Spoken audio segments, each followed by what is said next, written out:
आहे। राज्यात मुबलक कांदा 20% निर्यात शुल्क रद्द करण्याची मागणी करण्यात आली आहे। महाराष्ट्र राज्य कांदा उत्पादक शेतकरी संघटनेने ही मागणी केली आहे। मुख्यमंत्री देवेंद्र फडणवीस यांना पत्र लिहित ही मागणी करण्यात आली। राज्यात मुबलक कांदा आहे की नाही याबाबत हेलिकॉप्टरने पाहणी करण्याची मागणी करण्यात आली आहे। हेलिकॉप्टर पाहणीनंतर मुख्यमंत्र्यांनी निर्यात शुल्क रद्द करण्याची मागणी केली आहे। गेल्या काही दिवसांपासून कांद्याचे दर कोसळत आहेत। येणाऱ्या काळात कांदा मोठ्या प्रमाणात निर्यात नाही झाला तर अजून दर सुद्धा घसरतील।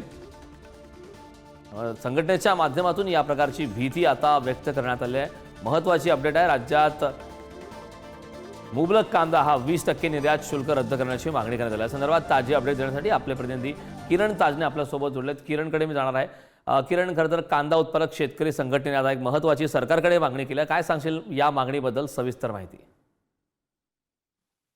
कारण खरं तर गेल्या काही महिन्यांपासून जे कांद्यावरील निर्यात शुल्क आहे ते रद्द करावं अशा स्वरूपाची मागणी विविध घटकांकडून केली जाते आणि त्या सगळ्या पार्श्वभूमीवर आता कांदा उत्पादक शेतकरी संघटनेने देखील थेट मुख्यमंत्र्यांना पत्र लिहून याबाबतची मागणी केलेली आहे।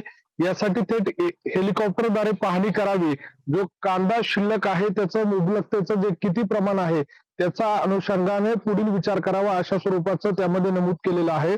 महत्वाची बाब म्हणजे मागील वर्षाच्या तुलनेमध्ये यंदाच्या वर्षी कांदा देखील मोठ्या प्रमाणात पिकवला जातोय आणि त्या सगळ्या तुलनेमध्ये भविष्य काळात कांद्याचे दर देखील घसरू शकतात। त्यामुळे जे निर्यात शुल्क लावलं गेलेलं आहे 20% ते रद्द करावे अशा स्वरूपाची मागणी आता कांदा उत्पादक शेतकरी संघटनेने केलेली आहे।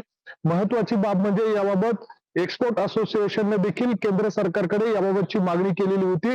कांद्यावरील जे 20% निर्यात शुल्क आहे ते इतर राज्यांच्या इतर देशांच्या तुलनेमध्ये भारताचं अधिक आहे आणि या सगळ्या काळामध्ये पाकिस्तान असेल, बांगलादेश असेल या देशांमध्ये स्थानिक कांदा देखील बाजारामध्ये येऊ लागलेला आहे।